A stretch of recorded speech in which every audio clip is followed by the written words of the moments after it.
მადლობთ.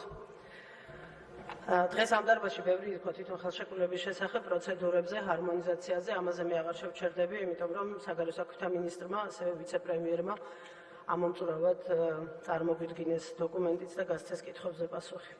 ვფიქრობ, ამ დარბაზში არავინ არის ისეთი, ვისაც ბოლომდე არ აქვს გათვითცნობიერებული ხელშეკრულების რატიფიკაციით გამოწვეული სიამაყე, კმაყოფილება და სირთულეებიც. სხვა რამეც მოვისმინეთ ამ დარბაზში დღეს უსამართლო დაუმსახურებელი შეტევა, მაგრამ დღევანდელ დღეს არ ეკადრება პასუხი, რომელსაც ეს ბატონები იმსახურებენ, ეს მათი სტანდარტია, მათი არჩევანია. მე ვფიქრობ, რომ დღევანდელი დღე არ უნდა დავაღვინძუროთ და არ უნდა გავაფუჭოთ მათთვის პასუხის გაცემით.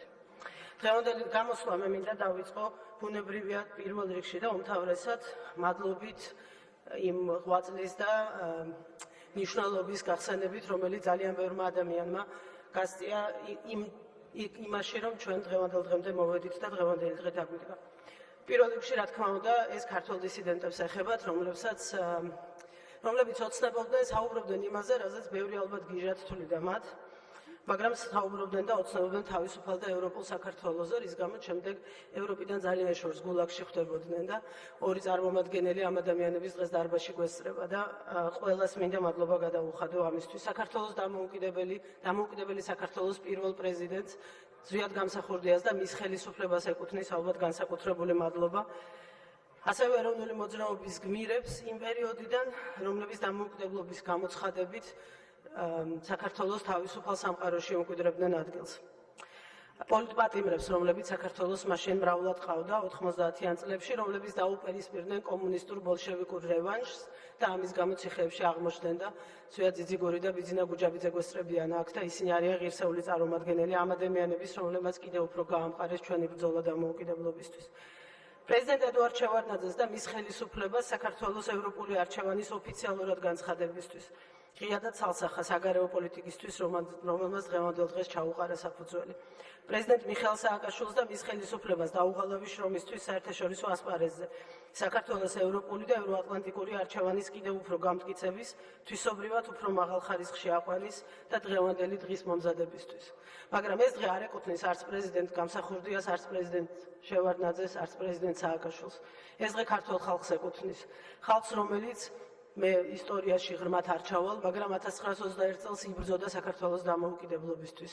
შემდეგ 99 წლის 9 აპრილს იბრძოდა დამოუკიდებლობისთვის, 90-იან წლებში იბრძოდა დამოუკიდებლობისთვის, დიახ, ვარდების რევოლუციის დროს იბრძოდა თავისუფლებისთვის და დამოუკიდებლობისთვის. ხალხს, რომელმაც 1 ოქტომბერს მოქმედებით დაადასტურა, რომ ქართველების ერთგული არიან დემოკრატიის, ადამიანის უფლებების, სამართლიანობის და კანონის უზენაესობის იდეალების. ბევრჯერ ჩვენი ცხოვრების, ჩვენი ისტორიის მანძილზე ქართულ ხალხს ამის დამტკიცება უწევდა.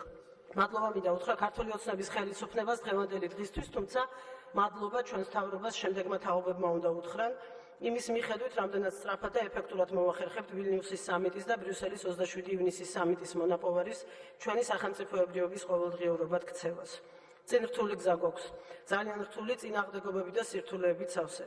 თუმცა როგორც ჩერჩილი ამბობდა, გამგედაობა არის ადამიანის თვისებათაგან უპირველესი, ვინაიდან ის განაპირობებს ყველა თვისებას და სწორედ ეს გამგედაობა და სითამამე ჭირდება დღევანდელ ხელისუფლებას.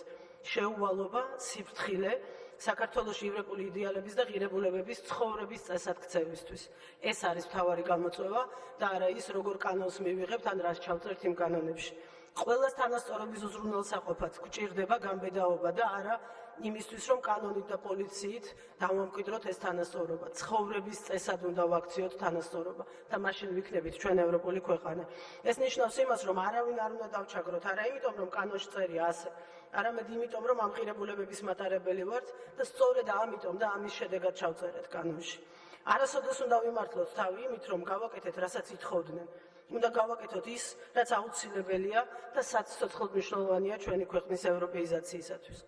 ჩვენ ევროკავშირის წევრები გავხდებით იმ დღეს, როდესაც ყოველი ჩვენგანი გულით და გონებით გახდება ევროპელი, როდესაც ცხოვრების წესი გვექნება ევროპული, როდესაც დაწყებული იქიდან, რომ სასიამოვნო საღამოს შემდეგ ნაგავს ტყეში აღარ დავყრით და დამთავრებული იმით, რომ ქვეყნის ნებისმიერ მოქალაქეს სრული რწმენა ექნება, რომ სასამართლოში მისულს პროფესიონალი მოსამართლე დახვდება პატიოსანი, კანონით აღჭურვილი და შინაგანი რწმენით მოქმედი, აი იმ დღეს გავხდებით ევროკავშირის წევრი ქვეყანა. ევროპული არჩევანი ჩვენთვის არ განიხილება ევროატლანტიკური არჩევანისგან დამოუკიდებლად და მოწყვეტილად. ბრიუსელში 27 ივნისს ერთმანეთს მიულოცეთ ევროპული პერსპექტივა, კეთილდღეობის და თავისუფლების შანსი. და მე ღრმად ვარ დარწმუნებული, რომ იმავე ქალაქში ძალიან მალე დადგება ის დღე, როდესაც ერთმანეთს მიულოცავთ უსაფრთხოების შანსად საქართველოს ევროატლანტიკური ინტეგრაციის გზაზე დამდგარი, ასეთივე ბედნიერები, კმაყოფილები ვიქნებით, თუმცა ამისთვის მანამდე ბევრი უნდა ვიშრომოთ, ბევრი მოვითმინოთ და მიზანმიმართულად ვიაროთ საბოლოო გამარჯვებამდე, ევროკავშირის წევრობამდეც და ნატოს წევრობამდეც, იმისათვის რომ ვიქონდეს კეთილდღეობაზე, თავისუფლებაზე და უსაფრთხოებაზე დაფუძნებული ქვეყანა. დიდი მადლობა.